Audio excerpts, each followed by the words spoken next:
بسم اللہ الرحمن الرحیم۔ سورہ نحل چیپٹر نمبر 16 آیت نمبر 112۔ اور اللہ ایک بستی والوں کی مثال بیان کرتا ہے کہ وہ امن و اطمینان سے تھے، ان کو ان کا رزق فراغت کے ساتھ ہر طرف سے پہنچ رہا تھا، پھر انہوں نے خدا کی نعمتوں کی ناشکری کی تو اللہ نے ان کو ان کے اعمال کے سبب سے بھوک اور خوف کا مزہ چکھایا۔ ان کے پاس ایک رسول انہی میں سے آیا تو اس کو جنہوں نے جھوٹا بتایا، پھر ان کو عذاب نے پکڑ لیا اور وہ ظالم تھے۔ اللہ سبحانہ و تعالیٰ ایک مثال بیان کرتا ہے ایک بستی کی، جہاں پر اللہ سبحانہ و تعالیٰ نے ہر طرف امن اور اطمینان پھیلا رکھا تھا، اور ان کو رزق کی فراغت تھی، یعنی رزق کی کہیں تنگی نہیں تھی، ہر جگہ رزق کی ایزیلی اویلیبلٹی موجود تھی، ہر طریقے سے ان کو فیسلٹیز اللہ سبحانہ و تعالیٰ دیا تھا۔ مگر انہوں نے کیا کیا؟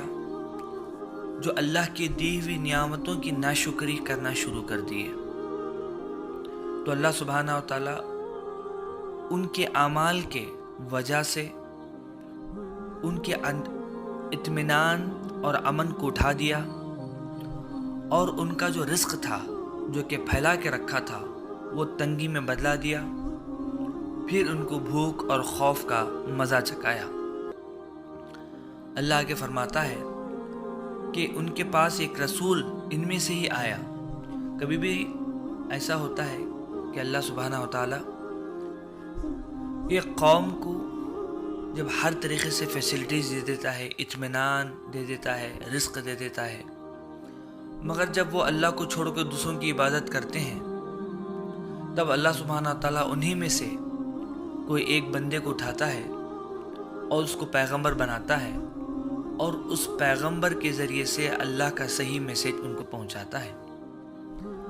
اگر وہ قوم اس رسول کی بات مانی تو اللہ سبحانہ و تعالیٰ ان میں رزق اور بڑھا دیتا ہے، اور وہ گاؤں کے اندر امن و اطمینان پھیلا دیتا ہے۔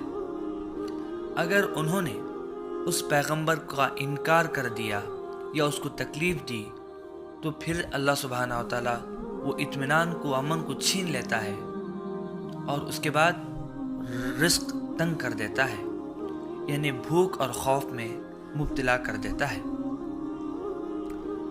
تو یہ جو قرآن کی آیت ہے، ہمیں معلوم ہوتی ہے کہ اللہ سبحانہ و تعالیٰ کی جو ناشکری یہ ہے کہ اللہ کے رسول، چاہے وہ کوئی بھی رسول ہو، جو کوئی بھی قوم کے اوپر آئے ہو، اللہ کے رسول کی نافرمانی کرنا یہ خود اللہ کی ناشکری ہے۔ اور آگے معلومات کے لیے سورہ نحل اٹھائیے، چیپٹر 16 آیت نمبر 112۔ السلام علیکم۔